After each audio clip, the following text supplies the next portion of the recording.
After one failed relationship and 2 kids, she'd found the life she'd always wanted. Gotta kiss the cook. Oh, thank you. She had finally met Mr. Right. He was an Army veteran. He was 10 years older than her.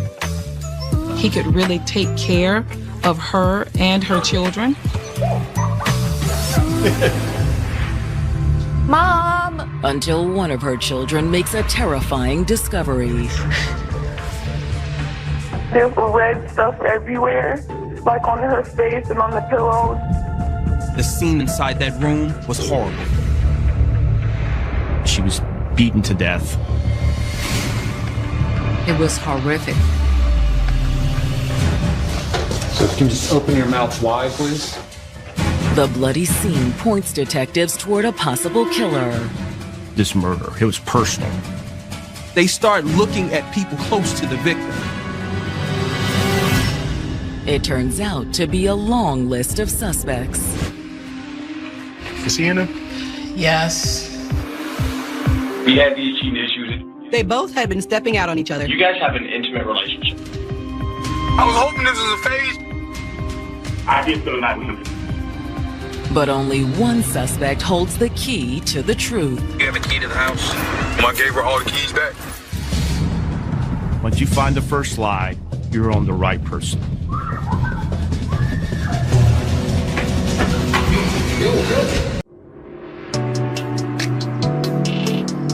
September 14th, 2017. It's Thursday morning in Orlando, Florida, one of America's top travel destinations. People from all over the world come to Orlando to visit. The city sees more than 70 million visitors each year. But this September, Orlando's dealing with something far more challenging than an influx of tourists. Hurricane Irma devastated a lot of the community here in Orlando. It's been 1 week since the storm made landfall, and the city is still struggling to recover. A lot of us couldn't go back to work. A lot of people was displaced. And the schools were closed. We have hurricane days for up north, you have snow days. It's not safe for the school buses to be out. It's not safe for kids to be walking to and from school. Kids don't mind. The next day I don't have to wake up and go to school. But that morning, one Orlando child woke up to a nightmare. 911, you need police or medical, ma'am? Medical? The caller, who was only 12, is calling about her mother, 29-year-old Krista Hall. She's supposed to be to work at 8.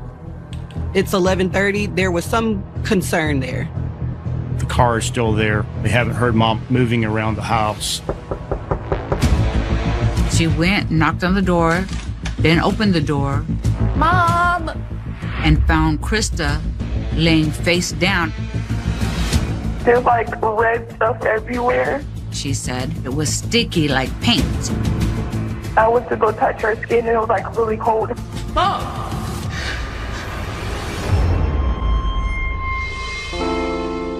Growing up, Orlando native Krista Ortiz had a disposition as sunny as the Florida weather.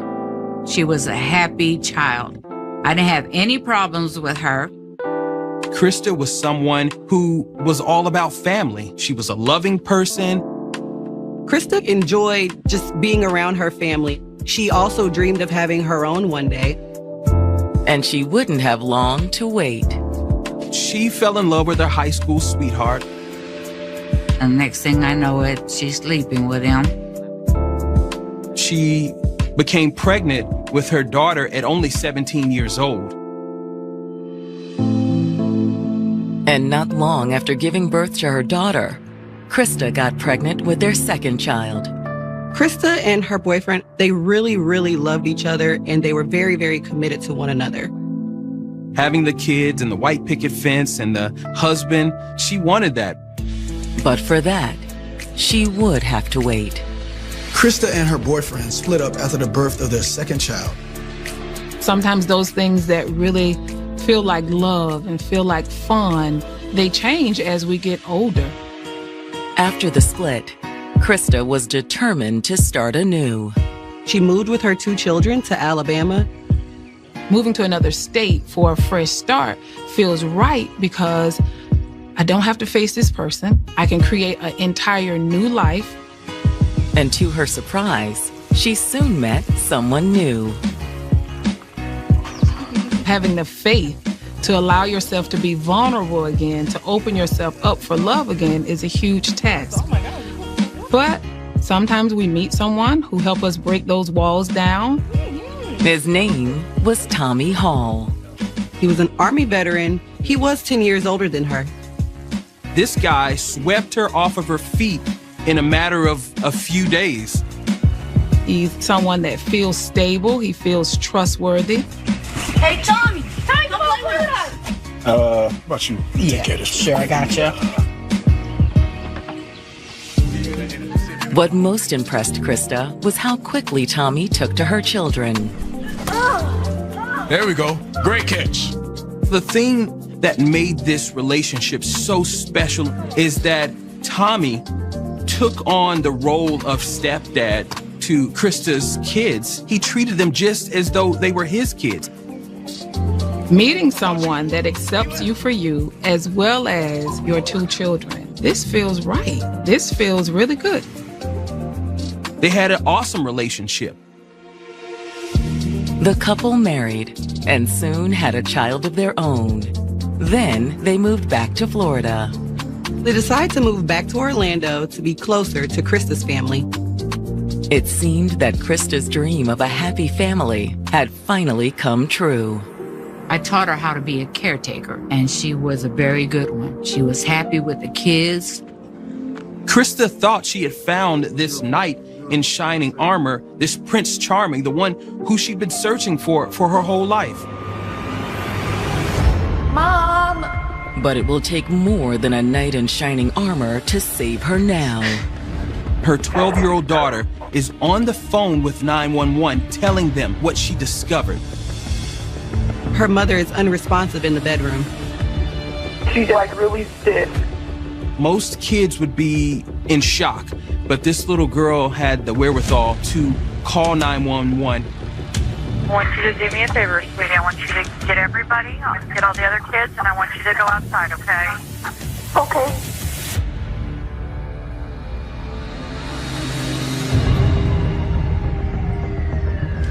She's inside. Please help.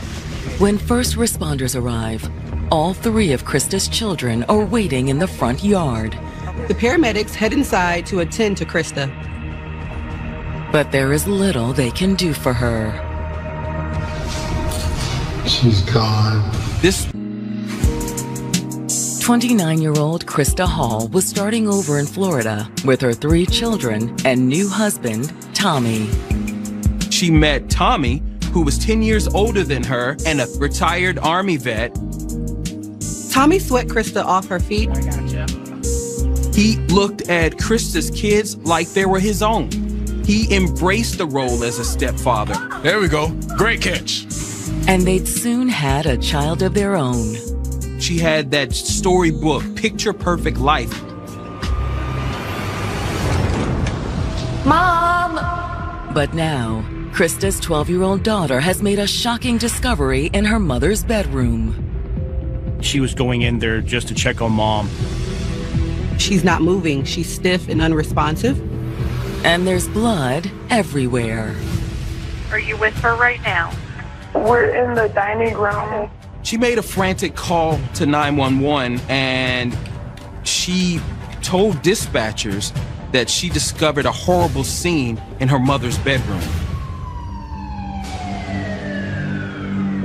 My mom, she's in the bedroom. You gotta help her.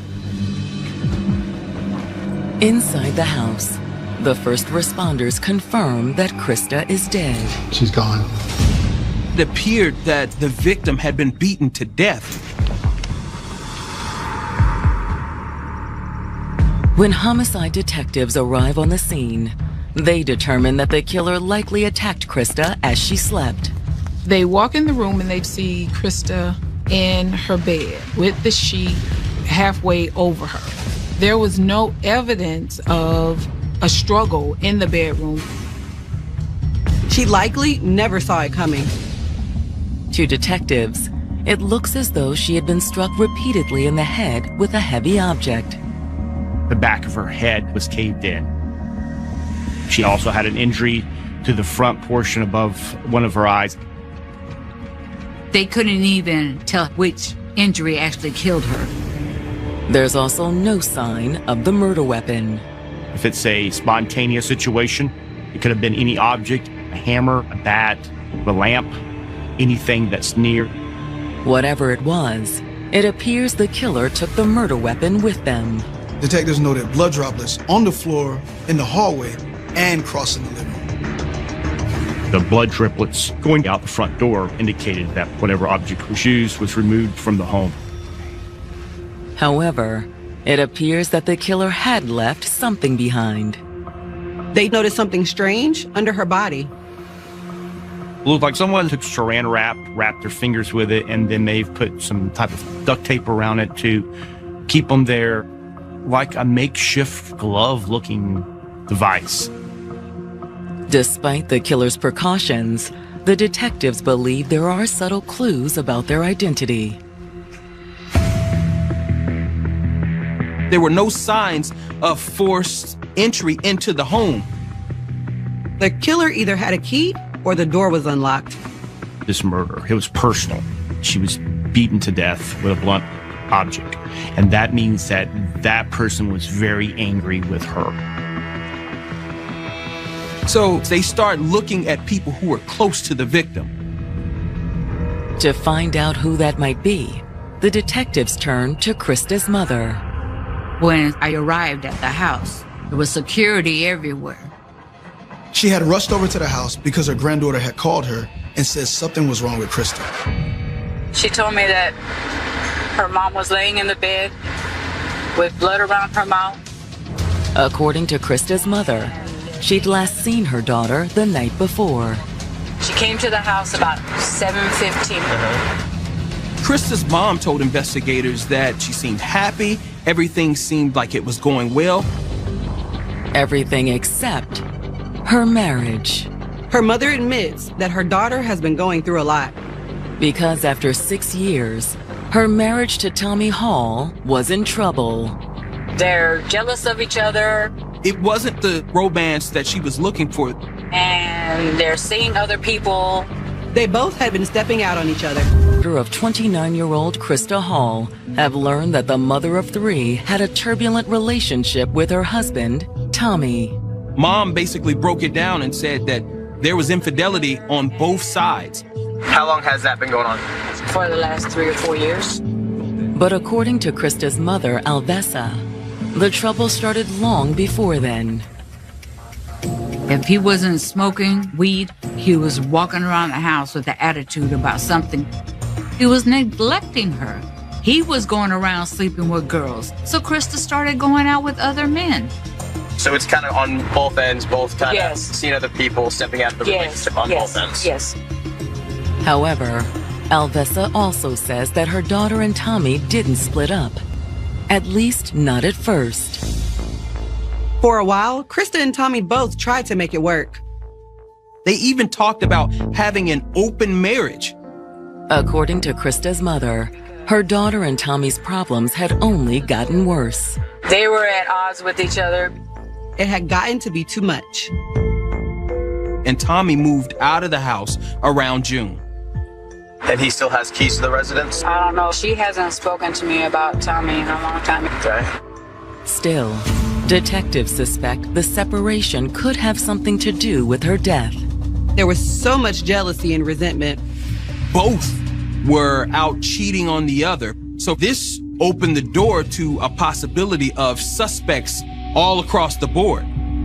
When the detectives ask for more information about the new man in her daughter's life, Krista's mother tells them all she knows. She told detectives there was some guy by the name of Eric or Earl who her daughter recently mentioned. Is he a black male? Black male, about 6'2", 3", low cut hair. I knew she was seeing this guy, but I didn't know how far she was going with him. Okay. And how long has that relationship been on for? Not very long, about within the last 2 months. Detectives asked if Krista's new guy had access to the house. They're trying to figure out who can come and go in that home because there's no sign of forced entry. But Alvesa doesn't think the new guy has a key. She's not 100% sure. But she did say, according to Krista's daughter, neither Tommy or the new boyfriend had been by the house the night before. I asked her, and she stated that there was no one in the house last night or this morning that she knows of. Ma'am, might we get a word with your granddaughter as well? Maybe. Krista's 12-year-old daughter confirms what her grandmother already told them. She says that everything was totally normal at home yesterday. It seemed like a normal night until they woke up the next morning and made that startling discovery. Wake up. However, she does say that her mother had gone to see her friend, Keely. She got home at around 11 at night. Then, while the detectives are still conducting interviews, Krista's estranged husband, Tommy, arrives at the scene. What happened? We need to ask you some questions. He told investigators that his brother had called him and told him that something bad had happened to Krista. He's like, she committed suicide. Tommy says that Krista has attempted suicide in the past. She took like a gang of pills. I was at work and I was talking to her on the phone. I was like, why are you slurred? Why is your voice like... She had to be rushed to the hospital. And now he fears that she'd succeeded. We was going through rocky modes as far as our relationship and whatnot. For now, the detectives hold off from telling him Krista was murdered. Instead, they ask Tommy about the couple's relationship. He confirms that he and Krista had separated, but he says they're still cordial. She said that she didn't feel the relationship, we needed some time apart. Okay, no problem. He said he moved out and found a place to stay a few blocks away. In his eyes, he was making it work with Krista for the kids because he didn't see those kids as stepkids. He saw all of the kids as his. Even though the older two have a different biological father. You have a good relationship with your kids, it seems, right? Hell yeah. But he admits that he and Krista hadn't been faithful to one another. He admitted that both he and his wife were stepping outside of the relationship and cheating, dating other people. She was like, I don't really want to play a wife role. I don't want to be a wife. I just want to live life. She wanted to have freedom. She was like, you know, I was going around screwing all these guys, whatever, because I just wanted you to just leave me. But Tommy says he just couldn't do it. I still love this woman, man. I was hoping this was a phase she was gonna get over again. He said he thought it was just a temporary thing. I was like, if I just go and get my own place, then maybe she'll get her share of the dudes and she'll see that I'm the perfect man for her. And according to Tommy, he'd done his best to show it. He would stop by the house on a regular basis in order to make sure the kids were doing well and to spend time with them. You have a key to the house? No, sir, I have no keys to the home. I gave her all the keys back. Okay. When was the last time you were here? Kids, your dad's here. Tommy says it was right before Hurricane Irma hit. The kids wanted to be with me for the hurricane. I came over here, I picked them up. According to Tommy, it wasn't just that they thought it would be more fun. They told him their mom had a new boyfriend that was coming around. They wanted to be with me because they didn't like him. Homicide detectives have just learned from Krista Hall's estranged husband, Tommy, that their children had a bad feeling about the new man in her life. The children expressed to their dad that they didn't like him and they didn't want to be in the house with him. Tommy says he wasn't too happy about it either.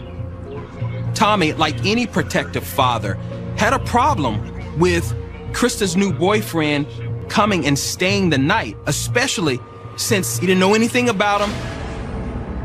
So he arranged with Krista for the kids to stay with him during the hurricane. Had did you go and get the kids from the house? I came and picked them up from here. He said when he went to pick up the kids, he saw the guy peek out the window. Is he in there? Yes. I'm gonna meet this guy you have around my kids? Not today, Tommy. Because I'm like, if you're gonna push a man on my kids, then I need to know who this man is. Tommy says Krista finally agreed. And when he brought the kids home after the hurricane, he got to meet her new guy. Welcome back, my babies. Krista introduced him and said his name was Ernie. However, Tommy said he never got Ernie's last name. He really didn't have too much to say. He was kind of standoffish. Look, I'm gonna be straight with you. I shook his hand. I had a conversation with him. Before I left, I shook his hand again. No problems. But the detectives wonder if Tommy had a problem with Krista, especially now that he's met her new man face to face. If they're in that mindset of we're working on getting back together and then find out you're dating someone else and this could possibly be serious, that could be seen as cheating, or he could feel totally duped. Which could have thrown him into a rage. They would like to know where he was last night.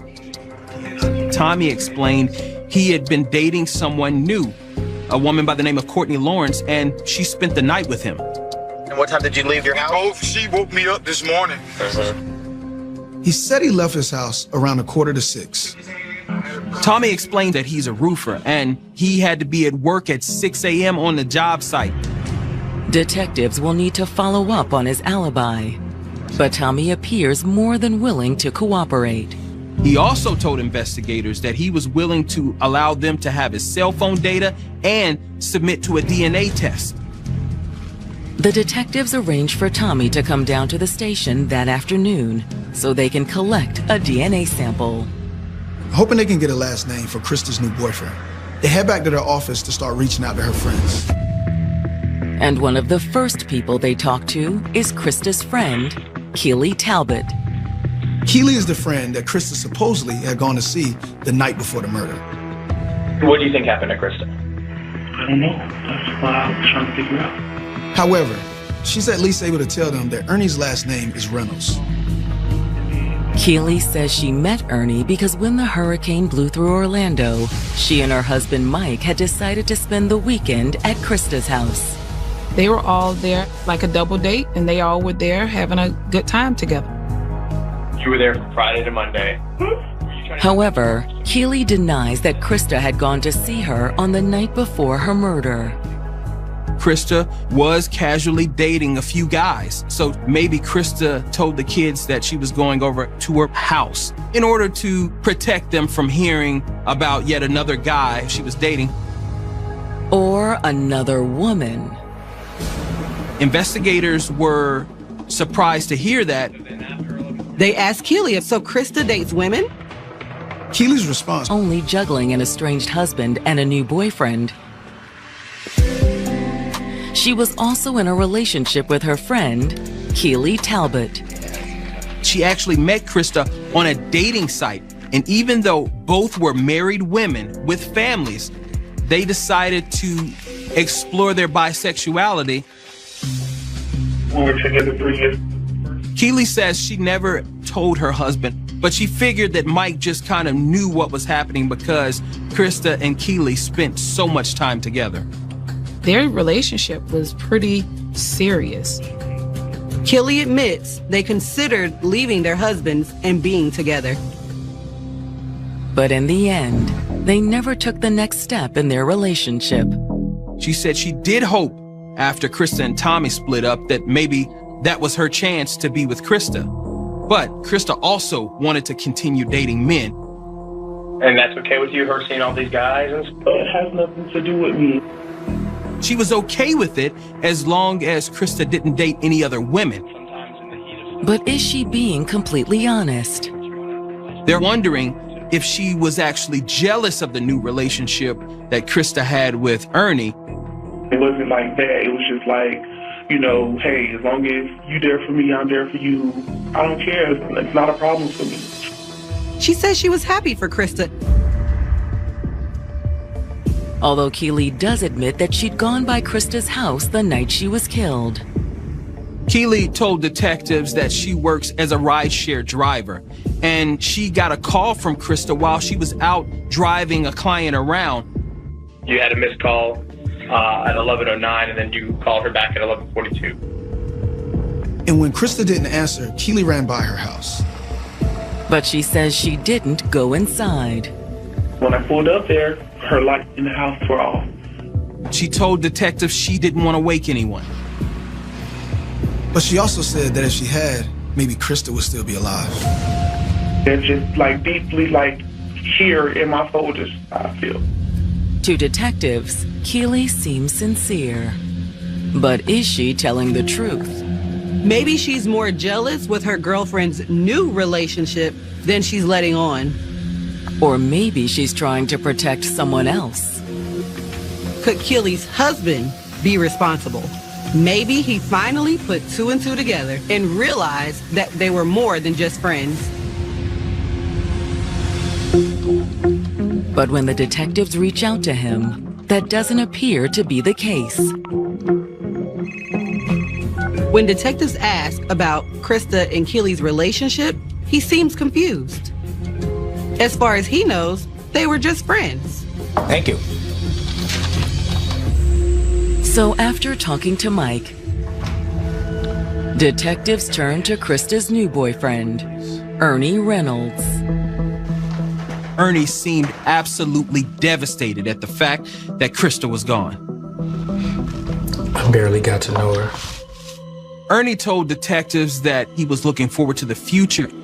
He was in love with Krista, despite all of the drama with Krista's estranged husband. When did you last see Krista?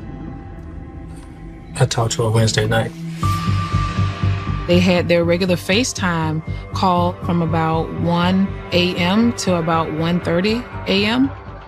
The next morning, he sent several messages to Krista, messages that weren't returned. So he figured she was just busy at work. But then I found out she was, He was very cooperative. He went as far to say he would do anything to help the detectives solve this murder. He gave consent for DNA and to have his phone analyzed as well. So if you can just open your mouth wide, please. Despite that, the detectives are unable to rule him out just yet. And the same is true for many people in Krista's life. Given the dynamics, any one of them could have had a motive. So detectives subpoena the cell phone records for Krista, Keely, Ernie, Tommy, and Tommy's new girlfriend, Courtney. And when the records come in, they're able to shorten their suspect list. Keely and Ernie's phone records corroborate their stories. The cell phone data appeared to corroborate Tommy's story too. Tommy's location data places him at home until 5:40 a.m. That's when he said he left for work. But according to the tower data, he didn't go straight to his job site. The data shows that he was actually at Krista's home. And that isn't all the cell phone data reveals. His girlfriend Courtney's phone was pinging off the same tower. It proves that she was there. It proves that she was on scene. Was Courtney in on this? She's either a witness or she's a suspect. Having caught Tommy in a lie, the detectives bring him and his girlfriend in for questioning. They confronted Tommy first. You're telling me you were never at Krista's house that morning? No. They take that evidence and they put it right in front of him. The records don't lie, man. The records say that the phones were there at the same time. He said that there's a reason for that. I had to drive by the house. I wanted to check on the kids. I came up, I tapped on the window. Krista, it's me, open up. But according to Tommy, there was no answer. I again, I said, hey, this is me. What's going on? She didn't say anything. Tommy tells the detectives that getting no response from Krista, he tried the front door and discovered it was unlocked. I went in, I looked around the corner, I seen the blood trail. First thing I did was I beeline to the room. Baby? He says that's where he found Krista beaten to death.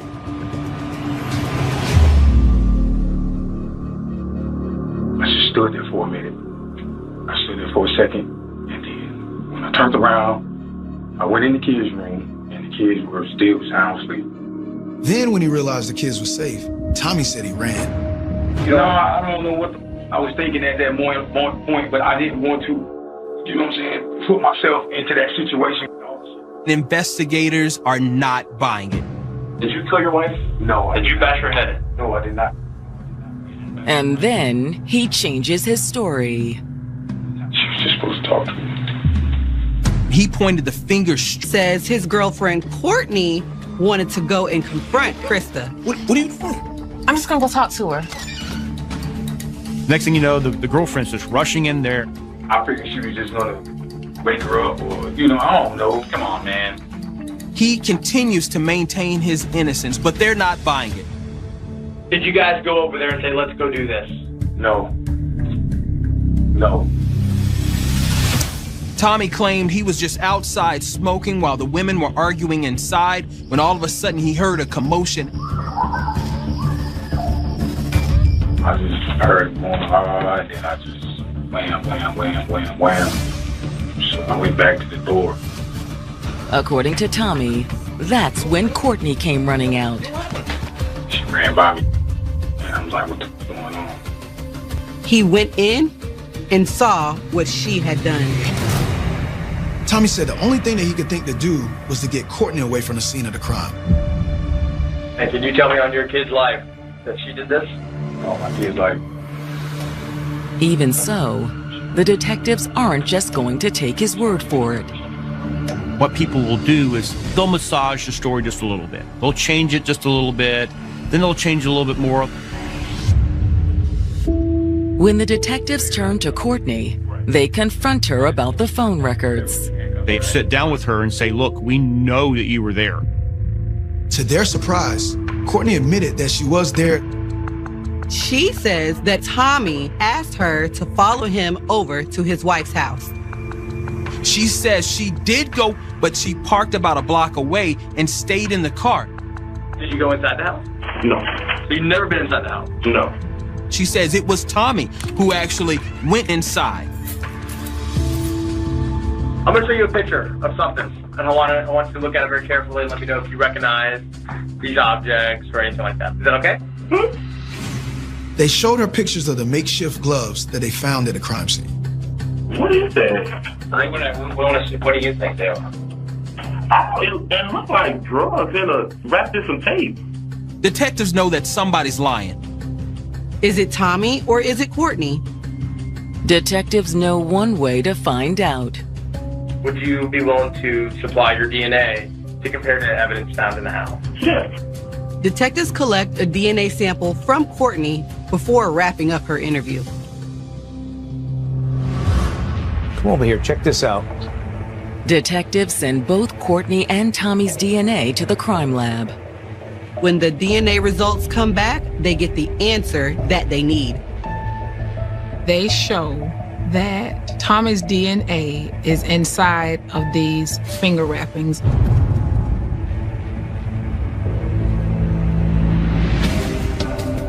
It's more than enough to charge Tommy with Krista's murder. I was so happy. I just didn't understand why it was taking so long.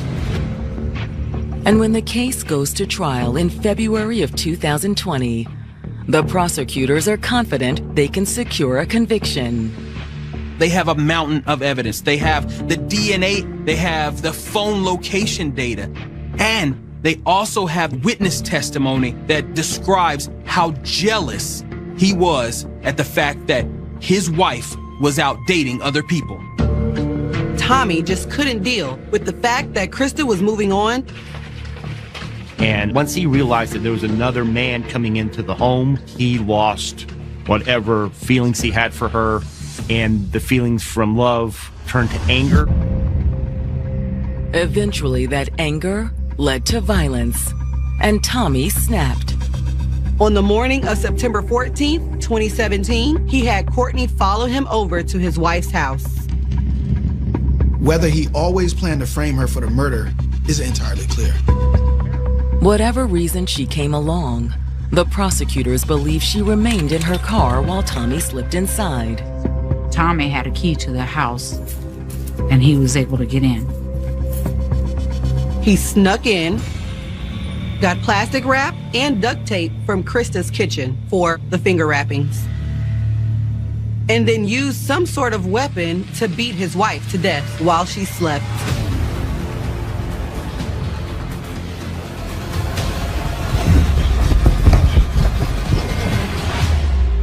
Krista never had a chance. Then, leaving Krista's 3 children asleep in their beds, he slipped out again. He left her body there for her 3 children to discover. Mom! This is a cold-blooded murderer with no empathy for his child or the children that he helped raise. But for all the care he took to conceal his fingerprints, he'd made a fatal error. He left some of his makeshift gloves at the scene. Tommy's DNA is on the plastic finger wrappings. Despite that, when it's the defense's turn, Tommy's attorneys stick to his claim that Courtney is the killer. They're saying that Courtney is the one that murdered Krista because she and Krista had something between the two of them. I'm still gonna talk to her. He needed an scapegoat. He needed somebody to throw this onto, and he was going to sacrifice her. Reasonable doubt, that's what they're looking for. They're trying to create an alternate theory of the crime. They're trying to just put that little bit of question in the jury's mind of whether what they're seeing is really what it is. But when the case goes to the jury, there's no getting past the DNA evidence. It shows that he was there. He was at the murder scene. And he was convicted of first-degree murder. He was sentenced to life in prison without the possibility of parole. Tommy shows little emotion when the judge hands down his sentence. He didn't say anything. He sat there like, whatever, I didn't do that. But you're the one who caused them. And I'm sorry you took my daughter from me.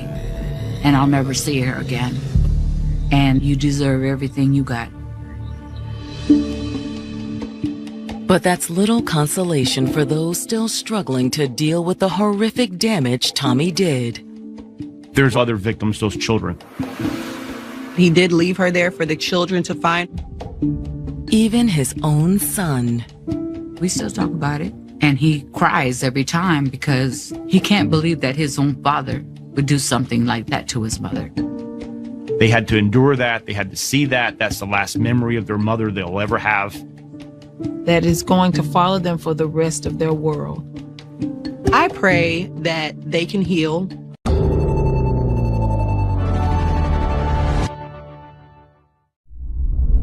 This program documents actual homicide investigations. Criminal charges are often dropped or reduced, and all suspects shown are presumed innocent unless proven guilty. She was starting a fashion line. She's always like, yeah, let's do it. Let's just be famous already. But on her 27th birthday, instead of famous, she's missing. Sheena! I kept trying to call, and I'm calling them. She's not calling me back. Sheena! No one could get in touch with her. An entire community comes together to join in the search effort. You have to turn over every stone. But as weeks turn to months, everyone fears the worst. After a certain amount of time, it's hard to find somebody alive. It was hell on earth every second that we did not know where she was at. Did a young woman with so much to live for do the unthinkable? I know my cousin didn't kill herself. Or is the truth something even more unthinkable? They find a body that is mutilated. normal people are capable of all kinds of horrific things. There is usually a boiling point that pushes somebody over the edge. I say it's over. Love is a dangerous game. Once described in the Wall Street Journal as a scruffy little city. We're known as the Scruffy City. Knoxville is a beautiful place. We've got the Smoky Mountains not far away. A lot of rich culture and diversity in Knoxville. Knoxville's a big city with the hometown feel. We have a very strong sense of community and everybody pretty much knows everybody. Growing up as a kid, and you could go outside, play all day long, and never have to worry about any violence. Things kind of changed as the years progressed. And on this summer day, the changing nature of the city is on the minds of the family of Deshina Kyle. No one from Deshina's family had heard from her all week. When they tried to get in touch with her, she didn't respond to any calls or texts. That's not like her because she'll normally text you back in a day. It's especially odd this week, the week of her birthday. She was turning 27 years old, and not to call anybody back or to answer their phone calls, that wasn't like her. Deshina was the kind of person who would want to celebrate and who would want all of her family and friends around her for that kind of day. I kept trying to call, and she's not calling me back. That's not right. On Deshina's birthday, her Aunt Rita decides to go to her apartment to check on her. I talked to my mom off and on all throughout the day, and she just kept saying, has anybody heard from Deshina? And I told her, I was like, Mom, I will go over there. When her aunt got there, she noticed Deshina's car parked outside the apartment, so she assumed her niece was home. Maybe she lost her phone or she don't have service. But when Rita knocks on the door, there's no answer. Sheena! And I'm like, well, she's not here. I turned around. People were just coming out their apartment and going into their cars. And they said, was she in there? And it startled me. Like Deshina's family, the neighbors are getting worried. And I kind of asked them, I said, should I be concerned? And they said, yes. It's the way that they said it, like from their gut. And they said, well, her car hasn't moved and we haven't seen her. Her fear growing, Deshina's aunt tries the apartment again. Sheena, are you in there? But no matter how hard she knocks, Deshina doesn't answer. It just started making the hairs on my arm stand up. Sheena, honey, are you okay? That's when it started raising red flags. Something's not right. Deshina Kyle had always been a ray of light in the lives of the people around her. She was such a bright person. She was so happy. She just had a way with people. She never met a stranger. As gifted as she was outgoing, Deshina discovered a talent for art early in life. Deshina could draw. She just had a knack for freehand drawing just about anything. She drew these gowns and outfits, and she was so good at it. It was a skill that, as she got older, she dreamed of turning into a career. Deshina's always wanted to be something bigger, something more. Deshina started exploring the fashion industry in high school. She wanted to have her own clothing line, and she was working on it. She was very goal-oriented. During high school, it came as no surprise that a pretty girl with an eye for fashion got noticed by the boys. Deshina and John Bassett met each other in high school. It was like an instant attraction to one another. You mind if I take a look at your notes? Sure. Maybe we can go room together this weekend? They started hanging out more, started doing more, and then it progressed as they got older. She seemed to like him. She spoke very highly of him. Soon, Deshina was introducing John to her family. He seemed very mannerable, and yes ma'am this, yes ma'am that. He was a nice person. Before you know it, they were inseparable. They were just together all the time. However, There were also times when they weren't together. The two were off and on again in a relationship. But after almost a decade, they were still making it work. It was just one of those things to where no matter what, they kept finding themselves back together. While Deshina cared deeply for John, her love life always took a back seat to following her dreams. Deshina was like, I want a big house for myself, and then my friends can come. I want my own fashion line. All that marriage and kids, that was going to come later. Thank you. I've been thinking about moving to New York a lot lately. New York? Or maybe Atlanta. That's not so far. She dreamed about fashion, and she had a desire to eventually move to Atlanta to pursue those dreams. With her 27th birthday coming up, Deshina was excited about where she was headed. She was just very ambitious. She was always looking for the next step. She was always trying to figure out what more can she do to further her life. She wanted her name in lights. But now her birthday has arrived, and Deshina is nowhere to be found. Is everything okay? Hey, I'm looking for my niece. Have you guys seen her, Deshina? No. Our neighbors and became suspicious that something was going on. Should I be worried? Yeah. Unable to shake the feeling that something is terribly wrong, Deshina's aunt goes from window to window looking for her niece. From the front of the apartment, there was no obvious signs that anything was wrong. But when she gets to the back of the building, she sees something that shocks her. Deshina! There is a broken window at the back of the apartment. The glass is busted out. Deshina! It looked like someone might have broken in. The aspiring fashion designer had a lot to celebrate. She had a job, she was working, she had moved into her own apartment. She was also taking steps to launch her own clothing line. She was in contact with people in other states about some of her designs and wanting to get those created and to just see what all she could learn about the fashion industry. But instead of being a day of celebration, Deshina's birthday is the beginning of a nightmare for her close-knit family. She spoke to her family constantly.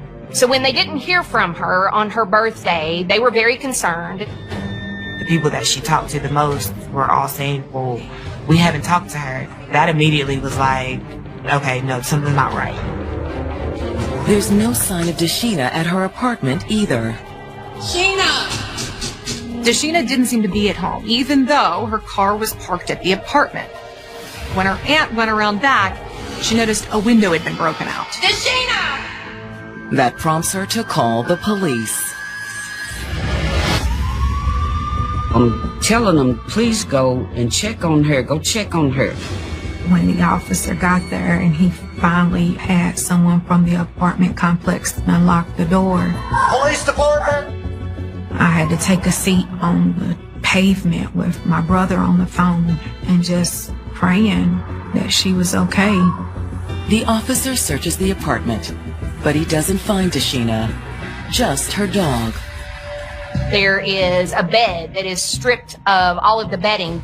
The dog is there in the dark on the bed. It's not like for Deshina just to leave her dog there. She would never leave it unattended. Deshina absolutely adored that dog and took that dog everywhere. It's clear that Deshina's dog has been left alone for quite some time. The dog used the bathroom in a lot of places. But the dog isn't all that the officer finds. Jewelry, money, TV sets, stereos, anything of value was there. Nothing was taken.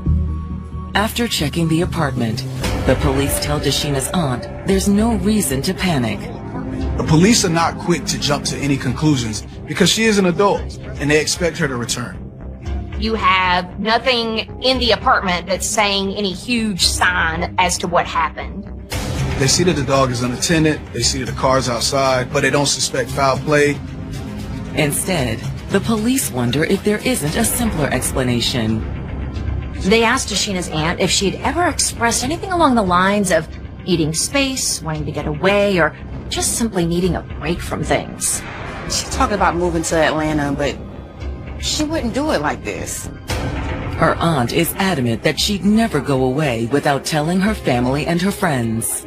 She does not go missing. She'll talk to me. We talk like all the time. Even if we don't talk for a couple of days, she always makes it a point to at least message me and let me know, like, hey, I'm alive, hey, I'm okay. With her aunt insisting that there's foul play involved, the patrol officer calls in detectives to take over the case. They start their investigation by speaking to Deshina's neighbors. Can we ask you a few questions? Sure, what's up? We're looking for your neighbor that lives right over there, Deshina Kyle. The man said he didn't know Deshina too well, but he did say he saw something strange outside her apartment the other day while he was working on his car. He said he had heard some loud voices coming from the direction of Deshina's apartment. So loud that he looked out from under the hood to see what was going on. He says that he saw two individuals, a black male and a black female, and they were arguing. And you sure that was Deshina? Definitely it was her. But he says he doesn't know the man she was arguing with. You've never seen him before? The guy, no. It was kind of too far away, so I didn't really get a good look at him either. And according to the neighbor, what he witnessed was more than just a minor squabble. He saw them get in a heated argument. It was more than just verbal. The individual actually put his hands around her neck. Aspiring fashion designer Deshina Kyle hoped that she just wanted some time to herself. The police went through the house. There's no robbery that took place, nothing missing. But this routine missing persons case has just taken an ominous turn. Now police are suspecting that it might be foul play involved. There was an individual working on a car in a parking lot, and he heard Deshina arguing with a man. And he saw the man grab her and start choking her. I was going to happen to help her, but he actually ended up letting her go. What happened then? She went inside, and he actually left. Even though they can't immediately ID the man, investigators are able to pin down when the argument happened. It was a week ago, Friday. The 18th. Yeah, the 18th. The last day she talked to her family. Yeah, that's true. Hoping to get a lead on the identity of the man Deshina was arguing with, investigators returned to the station to speak with more of Deshina's family. The family, as you can imagine, was desperate for answers, and they wanted to help any way they could to locate Deshina. Presented with the information from Deshina's neighbor, her family quickly has a name for detectives. That had to be John that she was arguing with. John Bassett was immediately named by the family as someone that Deshina had had a volatile relationship with in the past. He'd been her boyfriend since high school, but they'd sort of always been on again, off again. The family says that Deshina knew they didn't like John. We weren't a big fan of his. The family is saying, hey, this is not going to work out. A lot of times you go out of your way to make it work out. So you do hide these things, even if it's at a detriment to you. Deshina kept 99% of that relationship away from me. I knew nothing. But Deshina's family does know that she and John recently broke up. She's tired of you cheating on her and doing all the things that you're doing, and now she want to move on. They're starting to hear that the relationship was a little toxic. Although John was the one stepping out on the relationship, Deshina's family says he was obsessed with the idea that she was cheating on him. Even accusing me of like having sex with her when I would leave my clothes at her house. He didn't like the relationship that we had, and it was really weird. The obsession verged on paranoia. One night, he followed us all through Knoxville. Didn't know where we were going, didn't care. Just knew that she was in the car with her friends, and he wanted to know where we were going. During one argument with John, Deshina even called the police. John and Deshina had gotten into a fight at John's apartment, and he was arrested on assault charges, but those charges were dropped. It's a major red flag for the investigators.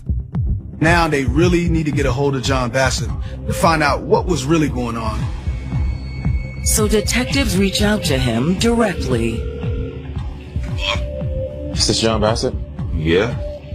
Just want to talk to you, John. We're trying to locate Deshina Kyle. When the police finally get in touch with John Bassett, John says he doesn't know where Deshina is. Man, I haven't talked to her in... I can't even remember. He immediately says, I don't know anything about Deshina. I haven't talked to Deshina. We're not together. He was actually in the process of moving on, so it's not his responsibility to keep tabs on her. I want to ask you a few questions about that time Deshina Kyle called the police on you. Man, that was never supposed to happen. John admitted that he did put his hands on Deshina during that altercation that led to the domestic violence charges against him. But he insists he was only defending himself. She get crazy sometimes. She was chasing me with a knife. According to John, that wasn't the only time Deshina attacked him. John told investigators that Deshina had actually managed to stab him once. It wasn't a very serious wound, but it showed that he had to protect himself. He makes comments that she was the volatile one, that he had just tried to distance himself. That's why I had to cut her loose. I didn't know what she might end up doing to me. Now John is pretty much disinterested with anything that has to do with Deshina. But before he hangs up, he has one more thing to tell detectives about Deshina Kyle. John Bassett just dropped a bombshell. He says her anger and violence weren't just directed outward at him. She had talked about possibly harming herself. He said that Deshina had threatened to kill herself. But now the police are really worried. Especially after they run Deshina's name through their database and discover a concerning police report from 7 months earlier. We start hearing about a prior welfare call. And in this welfare call, we know that an aunt who lived out of town had made the 911 call. Knoxville Police Communications. Yes, let me the ambulance. Deshina's aunt tried to explain to the 911 operator what was going on. John called Deshina's aunt and told her Deshina was at his house and was really upset. Her boyfriend with her, they've been together 2 years and they just broke up and she won't let it go. She told the operator that she was concerned for Deshina's safety. She's telling him to kill her. She rather die than not be with him. And I don't know what's going to happen if somebody don't go there and help her. John said she was so upset that she put her head through a window. She needed help as soon as possible. Police report from 7 months before she disappeared. Her boyfriend, John Bassett, told investigators that Deshina had threatened to kill herself in the past. And the 911 call from that police report seemed to confirm that. An aunt of Deshina who lived out of town had called Knoxville police to request officers and an ambulance respond to John's house. You will see blood, a trail of blood from the house to get there, because she tried to put her head through the window. After listening to the 911 call, investigators review the police body cam footage from the incident. When first responders arrived at John's house, they found Deshina sitting in her car bleeding, just like her aunt said she would be. But the bleeding cut was on her hand, not her head. Did you try to harm yourself? Why did you ask me that? Who called her? Deshina insisted she cut herself by accident. Deshina told police that she had locked herself out of her apartment and she went to John's place to get the spare key that he had. But John refused to give it to her. I came here to get the other key, and he told me no. Deshina told the officers that John wouldn't let her in, and she was banging on the glass at the front door when it broke and it cut her hand. But when John Bassett came out and talked to the police, he told a different story. John told the officers that they had recently broken up, and Deshina apparently was really upset about it and threatening to kill herself. You're just having issues back and forth right now? Guys, listen. And she's having a mental breakdown. He said he didn't let her in the house because he was afraid of what she might do. The officers told her she was going to have to leave because John didn't want her coming into his house. Before leaving, Deshina gave the officers a parting message to deliver to John. Will you make sure you tell him don't act like he's helping me, and then they think that I'm having a manic episode. Like, that's crazy. The officers at the scene weren't sure who was telling the truth, Deshina or John.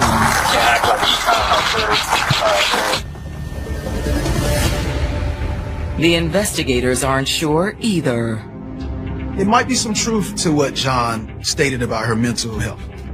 Or John might have been trying to convince everyone that Deshina was suicidal. Deshina is saying he's setting her up, and he's calling the aunt who's out of town to push this narrative that Deshina is unwell. As detectives try to unravel the truth, Deshina's family is growing impatient. I'm calling the police detective, and you know how that goes. They can't tell you anything. They were moving incredibly slow. It was excruciating. So our family took the initiative. Deshina's loved ones turned to the community for help. I had a lot of flyers made, and I just told everybody, put them everywhere. They're going through Knoxville, talking to people, asking questions, trying to figure out where's Deshina and what happened to her. But there's one person who isn't looking for Deshina. John Bassett. Deshina's grandmother starts sending pictures of Deshina to John Bassett, talking about she always loved and protected you. Please tell me where she is. John states that he doesn't know what's going on, and he really wish he could help. Soon he has an even better excuse for not helping. Because he's in jail. John Bassett is on probation for some previous crimes he had committed in Knox County. Long story short, he is in violation of his probation. Deshina's family is disappointed when they learn that John's arrest has nothing to do with her disappearance. I felt strongly that he had something to do with it. And by now, more of Deshina's friends have started to come forward with stories about her troubled relationship with John. She had told one of her friends that he had kidnapped her at one point and had her tied up and in the back of the car and drove her somewhere and kept her overnight and then brought her home. She was letting me know how he used to hit her upside the head constantly. The stories are compelling, but they aren't proof that John is behind Deshina's disappearance. Police weren't even sure if she was a victim of foul play. But then, as the weeks turned into months with no sign of Deshina, they became convinced that she was probably dead. Her family refuses to accept it. The thought crossed my mind, how would you feel if you watched the news and you seen that your family had given up on you? She just wasn't going to get that, not from me. I had to keep the faith. And detectives have to keep working the case. The investigators subpoenaed cell records from both John and Deshina. The records show John had been with Deshina on June 18th. That was the last day she'd spoken to anyone in her family. Of course, that contradicts what he had told police about not having seen Deshina anytime recently. They went to her birthday dinner. He takes a photo of her outside. He's taking pictures of the food. So we know that they are together. And the records reveal something even more alarming. On John's phone records, they are very surprised to find some very incriminating results from his search history. Things like, how can you tell if she's pregnant? Very suspicious searches. But the most incriminating search is from the day investigators believe Deshina went missing. John Bassett starts Googling, how long do you live after being shot in the head? Why would you want to know that? Unless you were planning a murder. Just around the time his ex-girlfriend, Deshina Kyle, went missing. The most alarming of the searches was when he Googled how long someone could live after being shot in the head. At this point, law enforcement doesn't really have any question that John Bassett had some involvement, but they don't have the proof. But when detectives talk to John's family, they get one step closer. They then learn from a relative of John Bassett's that he was in possession of a rented truck around the time of Deshina's disappearance. Detectives start calling around to track the vehicle down. Police are able to locate the truck. The truck that he rented was located at the airport. Can you give us the dates when you had the truck? Investigators learned that John had rented a pickup truck right before Deshina was reported missing, and apparently he still had that truck when they went to do a welfare check on Deshina. Detectives also learned that the truck has a feature that may prove vital to their case. They found out there's a GPS system attached to it. Technology has come such a long way, and people don't realize that their vehicles can be tracked. Do you have a record of the data we can get a copy of? They're hoping that they could put the pieces of the puzzle together to figure out what happened to Deshina on the night that she went missing. While they wait for the GPS report, police impound the truck and examine it for clues. A forensic team went over the truck inside and out, but they didn't find any evidence that could connect it to Deshina's disappearance. But investigators hit the jackpot when the truck's GPS records finally come in. It is a treasure trove of information. The GPS system gave them a play-by-play of John's movement the night that Deshina came up missing. You have location points for every place that it had been driven. Not only do you have the locations, you have the times. You have when doors were open. It's just unbelievable information. Detectives decide to retrace the path the truck had taken on the night Deshina disappeared. They started going to every location. After picking up the truck, John had driven it to Deshina's apartment. The GPS showed that the truck had stayed at Deshina's for several hours, then went to a gas station, then drove out to Sam Tillery Road in North Knoxville. There, the truck pulled over alongside a secluded field. They go in, they're searching the field. The investigators combed the vacant lot and surrounding woods, but they didn't find anything.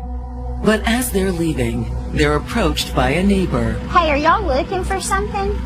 We're working a missing persons case. The neighbor didn't know Deshina, but when the investigators asked if she knew John Bassett, she said she did. You might want to take a look at that house. The home belonged to a grandmother of John Bassett. It's been empty for a long time, but she used to live there, and he would come around all the time. Thank you. Thank you. Sure. They know they better take a look at this abandoned house that was in his family. When the investigators look inside the house, they don't see anything suspicious. It's obvious that no one has lived there. But before they give up, they decide to check underneath the home. They open the crawl space, and that's when everything changes for the investigation. Smell that? Yeah, what is that? In the space under the house, they found a large tool chest, like the kind you might find in the back of a pickup truck. They quickly determine that the tool chest is the source of the foul odor. When they open the toolbox, they could see a piece of bone sticking out. There's a dead body inside the box. It had decomposed through the East Tennessee heat in this crawl space. So a visual identification was not possible. There was so little left of her body. But this could be Deshina. Trail of a truck rented by John Bassett, detectives in Knoxville, Tennessee have found a woman's decomposing body stuffed inside a toolbox in the crawl space of an abandoned home. Everyone believed it to be Deshina. There were certain telltale signs, her hair, and some items of clothing that were distinctive for her, as well as a sheet that she was wrapped up in that was matching to the bedclothes that were at her house. But the identification has to wait until her remains arrive at the medical examiner's office. The medical examiner is able to pull old dental records, and at that point, we know that it is, in fact, Deshina. The medical examiner also determines how she died. there was evidence that she had been beaten. And there was damage to her skull. But her fatal wound came from a 9mm firearm. Deshina was shot in the head, and that is what ended her life. Detectives now face the difficult task of informing Deshina's family that they found her body. We started crying a lot. I just remember getting really quiet, and I remember screaming no. Then on October 7th, over 3 months after Deshina disappeared, John Bassett is charged with murder. John Bassett, at this point, doesn't want to make any further statements. But we know, based upon the electronic evidence, that he did it. We absolutely know that he did it. In May of 2023, Knox County prosecutors tell the jury that Deshina's death was the final chapter of her decade-long abusive relationship with John Bassett. There was a history of abuse there, but despite that, Deshina agreed to go to dinner with him the week before her birthday. She still loved him. You know, that was her first boyfriend, her first love. The police believe that on the evening of June 18th, Deshina told John it was finally over between them. Should I come in? Look, I appreciate the birthday dinner, John, but that doesn't change anything. But why? We just need to move on. Did you see somebody else? John, it's not like that. John had pressured her to get back together before, and apparently he tried to exercise that same control over her now. This time, Deshina refused to let John have his way. He became enraged when she wouldn't give in like she had countless times before, and he put his hands around her throat. I'm pretty sure it is. But John wasn't willing to let go. He was obsessed with the thought that he alone could have her. He would rather for her not to be alive on this earth than to just walk away and let her go. And instead of walking away, John came back to Deshina's apartment later that night to prove he still had control over her. Deshina! Deshina! When Deshina refused to let him inside, he went around to the back of the apartment and then smashed in her bedroom window, demanding she let him inside. Deshina! Deshina! John, please calm down.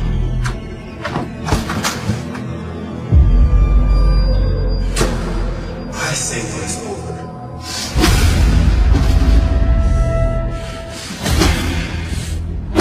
He took his rage out on Deshina, beating her within an inch of her life. And then he shot her.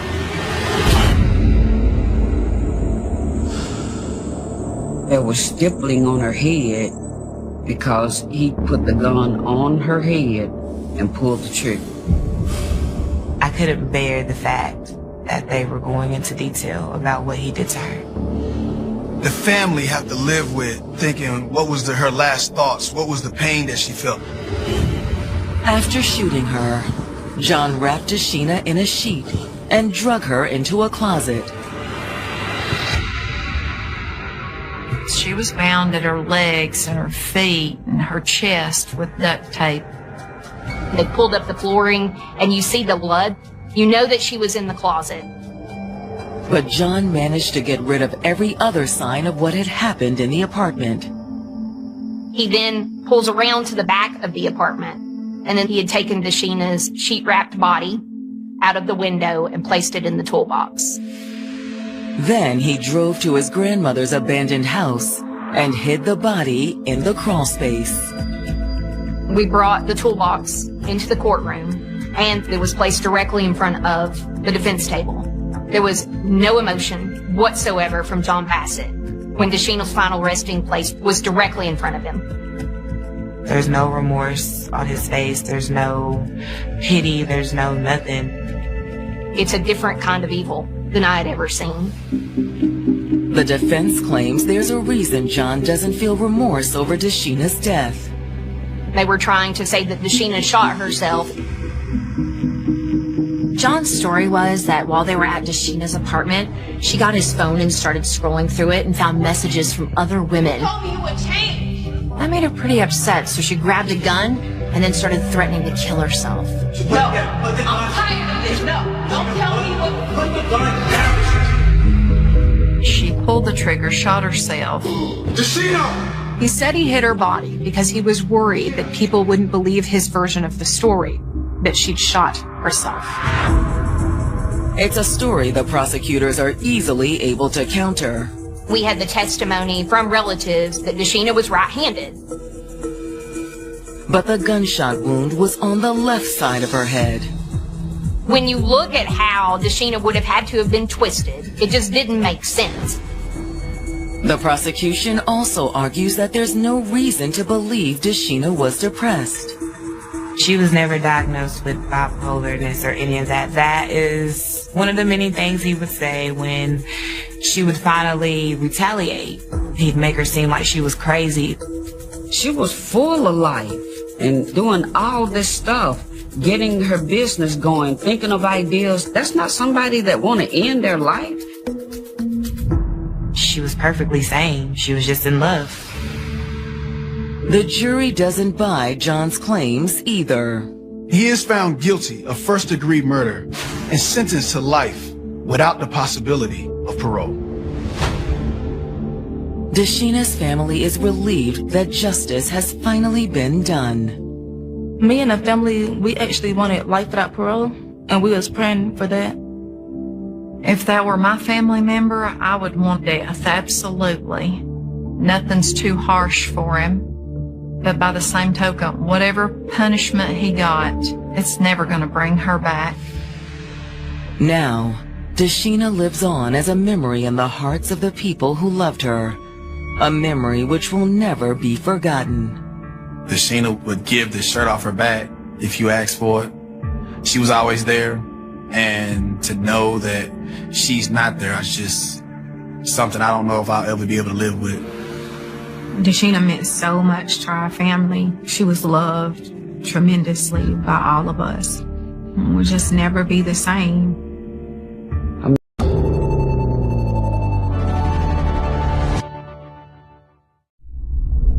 This program documents actual homicide investigations. Criminal charges are often dropped or reduced, and all suspects shown are presumed innocent unless proven guilty. She had a clear vision for her future. She wanted to be in the military. She wanted to give herself a better position in life. She'd been meeting with the recruiter. But then she disappeared. She would not have fallen off the map. Even if she doesn't want to talk, she'll text. Something was not right. Was she having second thoughts about her future? Bye. Maybe she just walked away. She was still trying to find herself. That can result in like a lot of emotional turmoil. Was her recruiter actually grooming her? People were concerned about how close they were.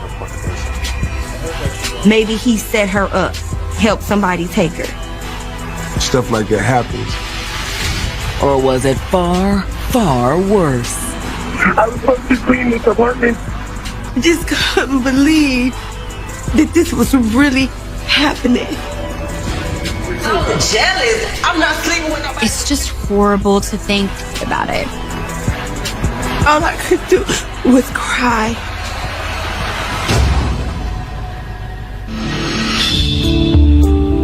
July 31st, 2021. It's Saturday in Cleveland, Ohio, an old industrial city that's reinvented itself as an attractive place to live. Cleveland has that small town feel, despite it being an area where millions of people live. Cleveland has one of the most vibrant lakefronts on the Great Lakes. It's actually quite large and expansive, but there's something about Cleveland where you just feel like it's a small town. The cost of living in the area is still reasonable, and it's a great place to raise a family. Family is what brings Akua Avignon to Benny Washington's doorstep that afternoon. She's looking for her daughter, 18-year-old Audriana Barnes. Benny is Audriana's boyfriend, and she stays with him sometimes. And it has been more than 24 hours since Akua last heard from her daughter, which is unusual. She talked to her every day. Even if she doesn't want to talk, she'll text. So I still send mine, but I don't get one back. It didn't sit right because she's not going to not answer the text message back. She had also tried to call Benny, but she couldn't reach him either. He didn't have a phone that worked properly. It only worked on Wi-Fi. And so if you reached out, he might reach back if he's inside the house. But I got no reply. Even more troubling for Audriana's mother is that today is her birthday. She wouldn't have missed her mother's birthday. Ever since she was little, it was her goal to make sure she was the first person to tell me happy birthday. That's what really had her feeling that something was not right. Concerned about her daughter, Akua had gone to Benny's apartment. I went up and knocked on the door. Hey, Miss Barnes, what can I do for you? Is Audriana here? The question appeared to take Benny by surprise. I thought she was with you. He was like, she left yesterday. She said it was your birthday, so she was coming home.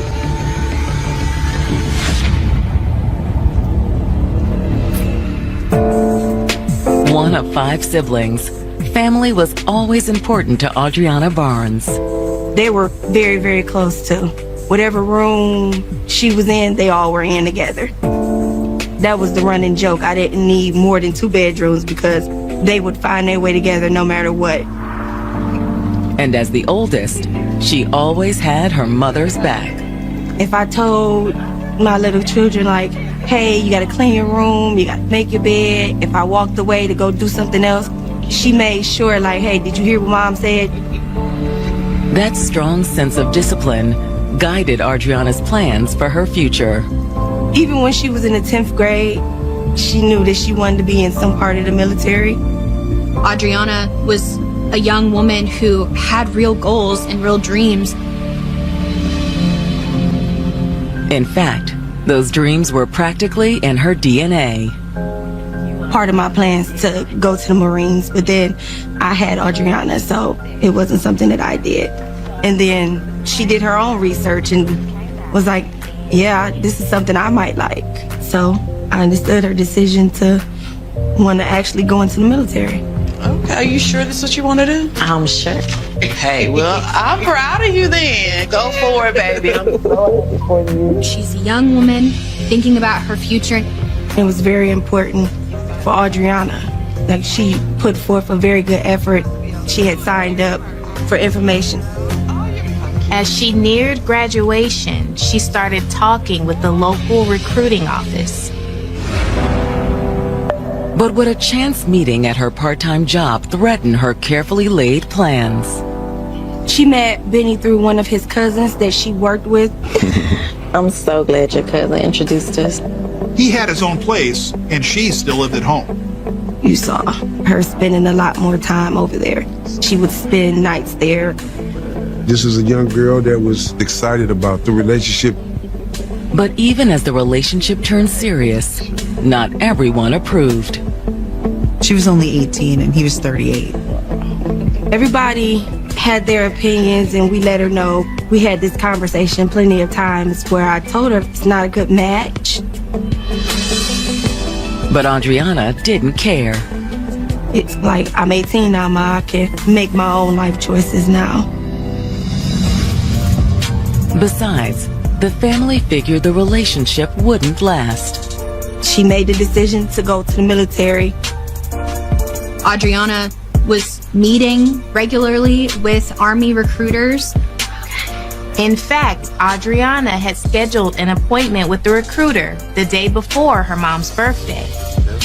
She was like, Ma, I'm just gonna go and go over there and meet with the recruiters and do what I gotta do, and then I'll be back. But now, 24 hours after that meeting was supposed to have taken place, Adriana has disappeared. Do you know if she made it to the recruiter's office? She said she was headed over there before coming home.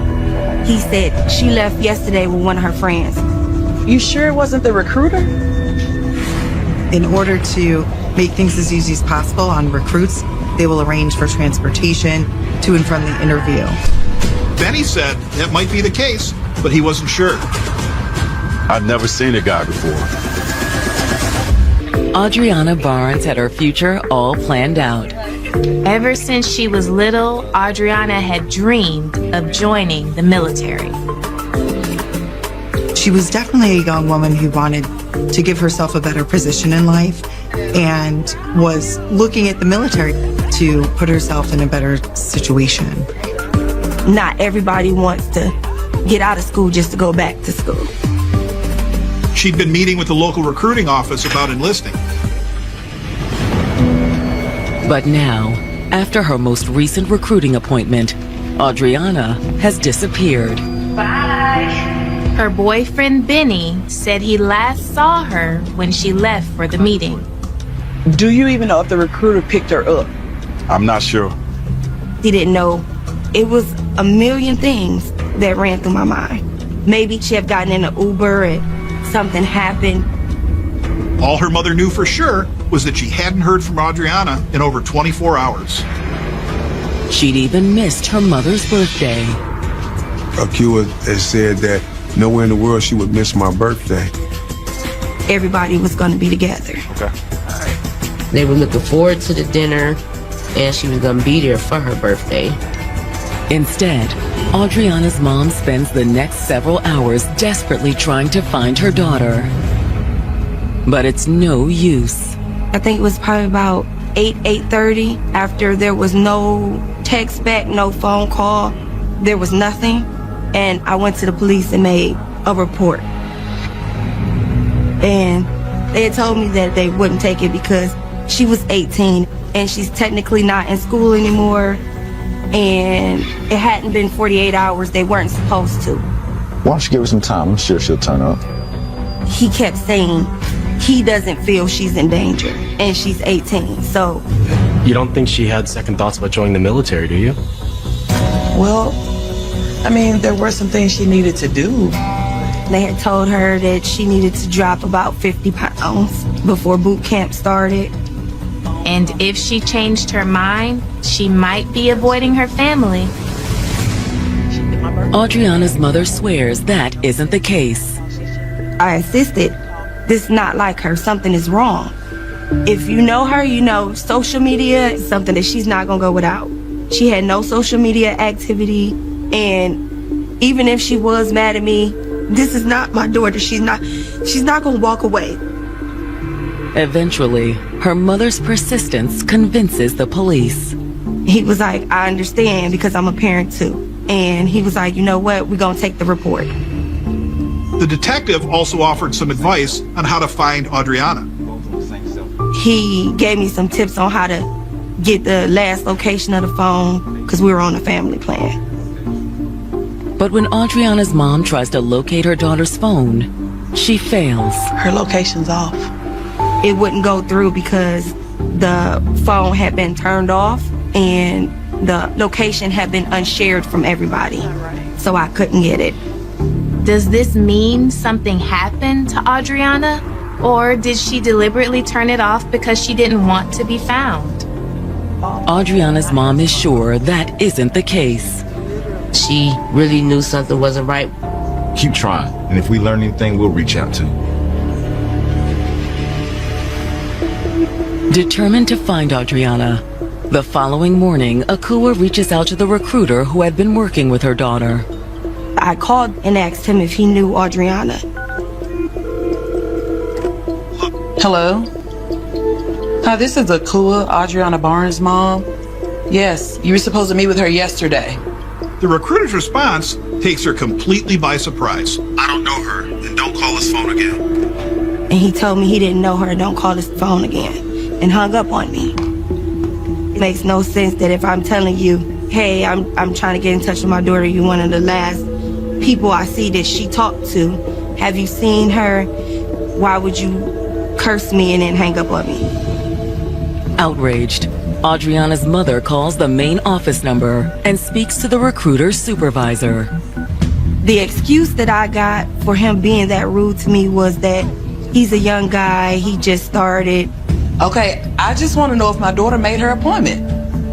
The supervisor said that according to their record, she did. The interview occurred there. There was certain documentation that she needed to bring with her. So we know that she did have her ID and her social security card with her that day. They had been copied and placed in her file. But after that, she disappeared. There was a lot of things running through my mind. Did the recruiter get her? Did he take her somewhere?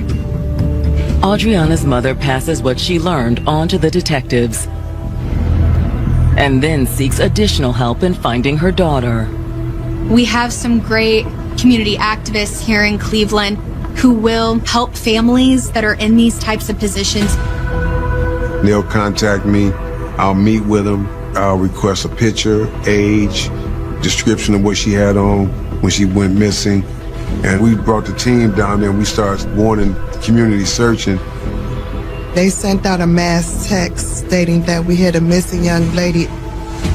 We are so adamant about trying to find missing females, especially black females, because there's so many black females missing. But the longer Audriana is missing, the less likely she is to be found. We got a sex trafficking ring and a human trafficking ring in our city. You've got people grabbing up young ladies and then they disappear. After Cleveland police open a missing persons investigation into the disappearance of 18-year-old Audriana Barnes, her mother launches her own search with the help of local activists. There were concerns that Audriana could be a victim of sex trafficking. Right now, a lot of young people are coming up missing. And we have different groups that are doing human trafficking right here in this city. You got a whole bunch of this going on. Snatching up these young kids, snatching up young adults, young people, and putting them on drugs and things like that. So that's where my mind kind of went, and we were kind of looking to see if there had been any recent busts with sex trafficking in Cleveland. Audriana's mother and the activists also do their best to raise awareness. Different organizations got involved with the Barnes family and were able to help them in creating awareness and bringing attention to what had happened. We put up flyers all through the neighborhood.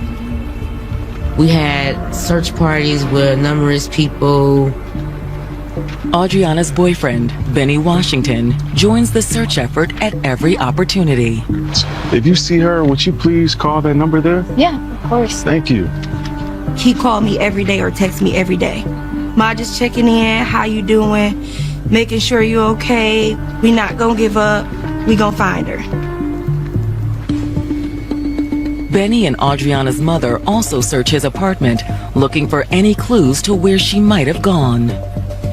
I was looking for anything that belonged to her that was there, and I didn't see anything. While they continue to search for clues, detectives follow up on Audriana's mother's concerns about the recruiter. I don't really care for the recruiter because while she was missing, it was actually the recruiter that I had talked to that hung up on me. I felt like it was suspicious, so I just instantly suspected him.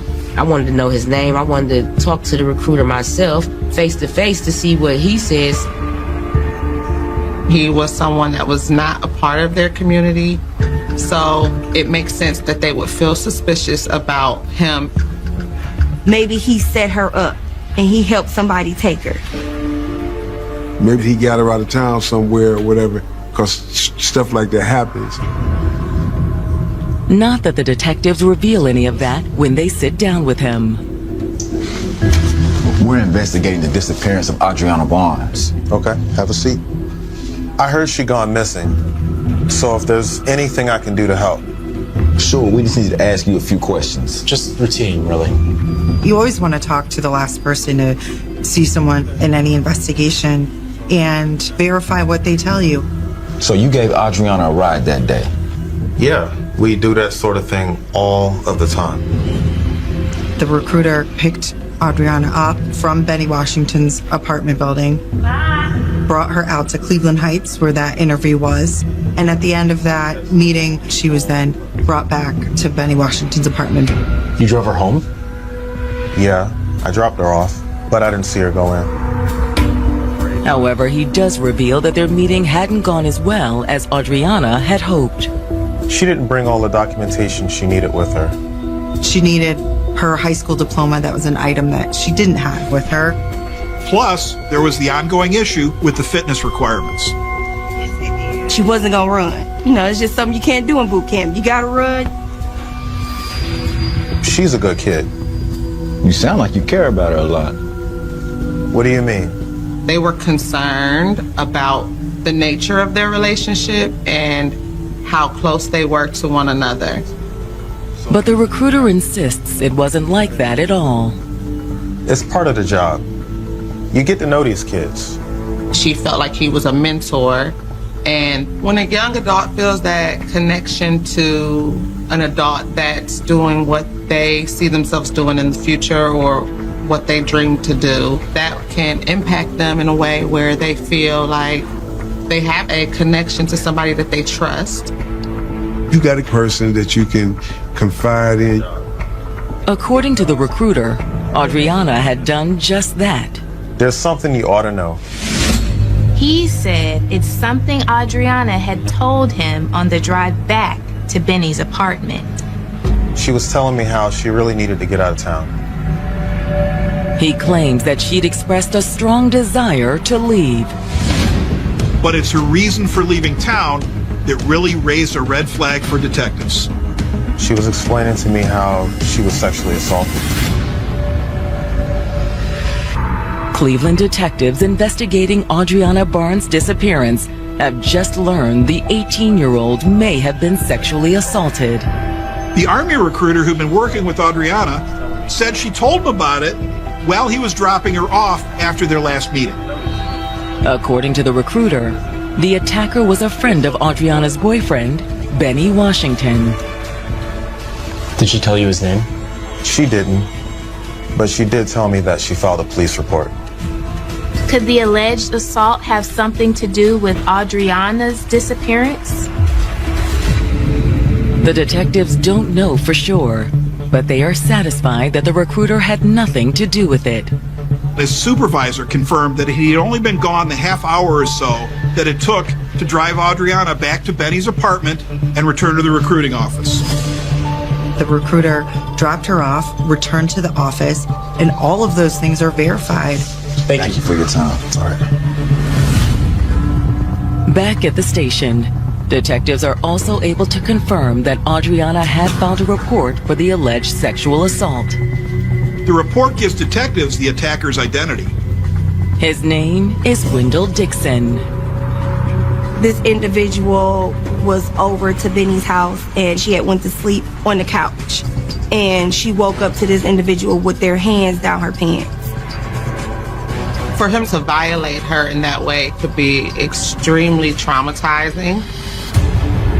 The police report detailed how Adriana fought off the attack.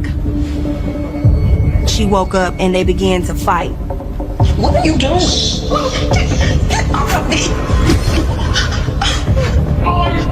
She had hit him in the mouth with a candle and knocked his teeth out. Benny had rushed into the room, drawn by the commotion. Benny later told me, yeah, I was gonna shoot him, but she grabbed my arm and said, you can't do that. It's people outside. It's kids outside. Get out! Instead, Adriana had called the police and made the report. But nothing ever came of it. Wendell fled and the police had been unable to locate him. But now the detectives are wondering, had Wendell simply gone into hiding? Or had he been biding his time? Maybe he did something to her in retaliation for her going and trying to press charges on him for what he did. After uncovering the police report, the detectives launch a renewed effort to locate Wendell. He shouldn't be on the street. He's a danger and he's a menace to society. But they're still unable to locate Wendell. Benny doesn't know where he is either. And you don't know where Adriana is? He said she got in the car with some recruiter. Appreciate it. But where she'd gone after the recruiter dropped her off outside the apartment remains a mystery. She's a missing person. Do we know that there's even any wrongdoing at that point? That there's any foul play? It's hard to say. Meanwhile, law enforcement moves on to other priorities. They've only got so many resources. Law enforcement is restricted by what they can and cannot do. That's the case in every investigation. But Adriana's mother and her team of activists refuse to give up hope. Me and Nakua would start talking every day and making plans to go out for the next day and who we was going to talk to and how we was going to do it. Other activists would come to help. Some of extended family from my side would come and just put up the flyers, look, check the abandoned houses with us, a lot of things. Just looking for anything, any little thing. We do the rough part. We go deep within the woods, around the water, and we look. But more so than anything, we pray and ask God for direction. And we allow the Spirit of God to lead us in a direction that we believe He wants us to go. But weeks turn into months with no new leads. It was 8 months that went by. That whole summer, winter. It had to be really challenging for Akua to remain hopeful. We hope against hope. When we out here looking, maybe she just ran away. But Adriana hadn't run away. It's March 17th, 2022, almost 8 months after Adriana's disappearance, when the property manager lets herself into Benny's old apartment. Benny and his new girlfriend, Marquetta Wallace, had been evicted on March 11th. The way the eviction process works in the city of Cleveland is some bailiffs from the housing court go to the property. Once they gain access, they have a company that comes in and moves out anyone's personal items. Personal property, meaning clothing, belongings, furniture. The people who do evictions don't evict trash, so they left it up there. And exactly a week later, the building manager went in to clean out the apartment. But it turns out that Benny left more than trash behind. This is Cleveland Police. I was supposed to clean this apartment today because they got evicted a couple days ago, and there's something on the porch. It's a dead body. The manager of a Cleveland apartment building called 911 to report finding a dead body on the balcony of a recently vacated apartment. Yeah, I don't know. I can't tell. The body was decomposed beyond recognition. Little flesh was still on the bone. The decomposition, it was unbelievable. Despite that, the apartment manager is sure she knows the identity of the deceased. It's gotta be Adriana. Adriana Barnes' boyfriend, Benny Washington, had lived in the apartment until recently. They just evicted him. And the last time anyone had seen Adriana was outside Benny's apartment. She was dropped off at her boyfriend's apartment, Benny Washington, and her mother reported her missing the following day because she hadn't heard from her. Has the mystery finally been solved? Don't touch anything else. That's all going to be evidence. And the police will come out and they're going to have people to handle it. Okay? And preserve the evidence. Okay? Okay. When homicide detectives arrive at the scene, they assume that the body on the balcony is Adriana. We were pretty confident, once Adriana's body was discovered, that the date of her death was on or about July 30th or 31st, because she absolutely would have been in contact with her mother if she was still alive. It's just horrible to think about the length of time in which her body was on that balcony. It was close to 8 months after her disappearance. Confirming that the body is Adriana will require an autopsy.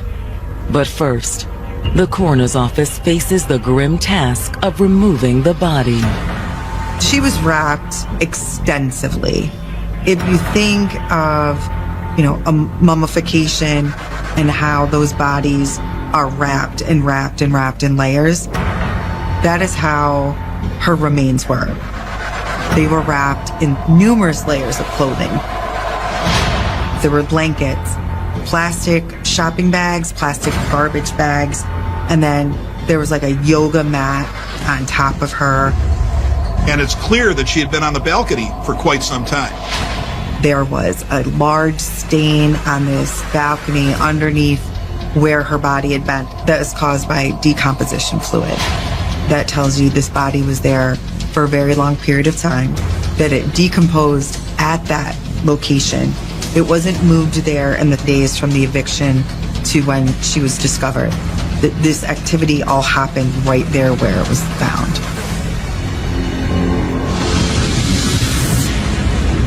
Word that Adriana may have finally been found spreads quickly. I got a beat to my phone, and that's when I saw the police pulling the body. One of the activists had called me and told me that it was all over Instagram that they had found a body at his apartment. And all I could do was cry because I didn't find her. While Adriana's friends and family grieve, the hunt for her boyfriend, Benny Washington, begins. The fact that she's found on the balcony of his apartment, he's absolutely suspect number one. When detectives pulled Benny's rap sheet, they discovered he had an extensive criminal record. He had been convicted of a prior felony offense of violence. He's a prey on women and children, the habitual sex offender. He was convicted and went to jail for child molestation. He's a pedophile.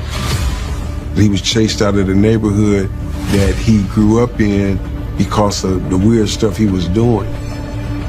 He also had a pending arson charge. He was somewhat of a psychopath. But his file doesn't give them any indication to where Benny might be now. After my daughter was discovered, they flooded the neighborhood with police looking for him. The detectives also attempt to locate Benny's new girlfriend, Marquetta Wallace. She didn't come into the picture with Benny until a little bit after Adriana went missing, but certainly had knowledge that she was on that balcony. Ain't no way possible you could have been in that apartment with that body decomposed like that on that porch. No way possible. And then them days, it was 80 degrees, 90 degrees. Come on, man. We were interested and prosecuted her because of that knowledge and her failure to come forward and disclose that information. However, Marquetta does eventually come forward. After police recover Adriana's body, Marquetta comes down to the station to speak with detectives. She claims to have vital information. She knows where they can find Benny. And when the detectives rush to the location she gave them, it appears she was telling the truth. He was actually there. They saw him there. But now that they've found him, the detectives still have to catch him. When they went to approach him, he ran.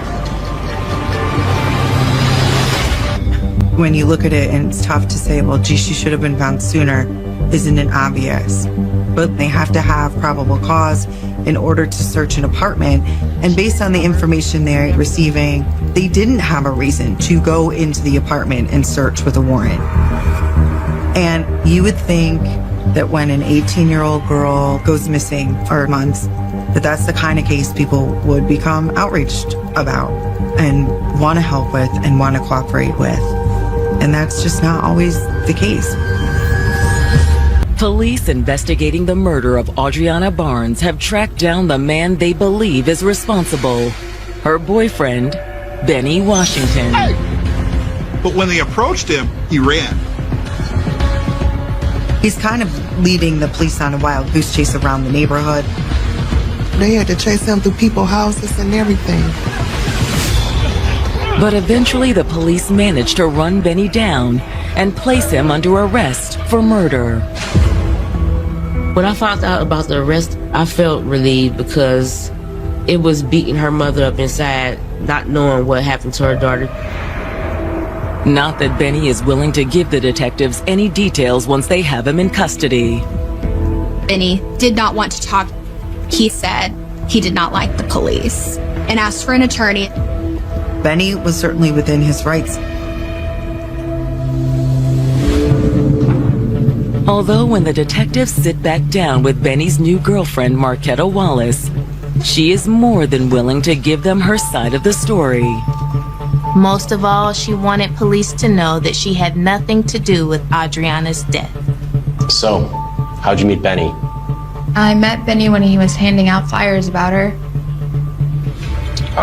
My name is Benny. Yeah. We're looking for my girl. What's your name?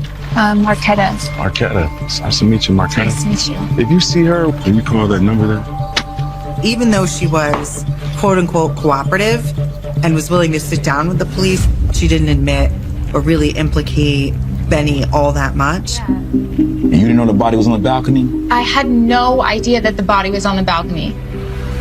The detectives have their doubts. Even though she would give us nuggets of information that might be helpful, a lot of what else she said didn't really seem to be truthful. No, I didn't know. And it's hard to believe that she had lived in Benny's apartment for several months and never noticed what was on the balcony. Stand up. You're under arrest. At the end of the interview, the detectives place Marquetta under arrest. She was charged with gross abuse of a corpse. It's a felony of the 5th degree. And when the autopsy confirms that the body on Benny's balcony is Audriana, the prosecutors charge him with aggravated murder. Audriana's cause of death was a single gunshot wound to her head. Will that be enough to secure a conviction when the case goes to trial in May of 2023? The biggest hurdle, I think, in trying this case is when two people are alone, you know, what happened leading up to this murder. Because I didn't have someone who can say he planned it out. Instead, they argue that Benny was jealous about Audriana's meeting with the Army recruiter. Babe, everything went so good today. You laughing? You smiling? How good did it go? It went really good. What do you mean? You trying to replace me? What? When Audriana returned to Benny's apartment that day, they had an argument. You trying to replace me? Nobody replacing you. You sound insecure. You've been sleeping around. I know you've been sleeping around. You're talking crazy. He just gave me a ride. Gave you a ride, all right. How many times y'all been together? We don't necessarily know exactly what led up to the shooting. We know that she shot. You sound stupid. I'll show you how stupid.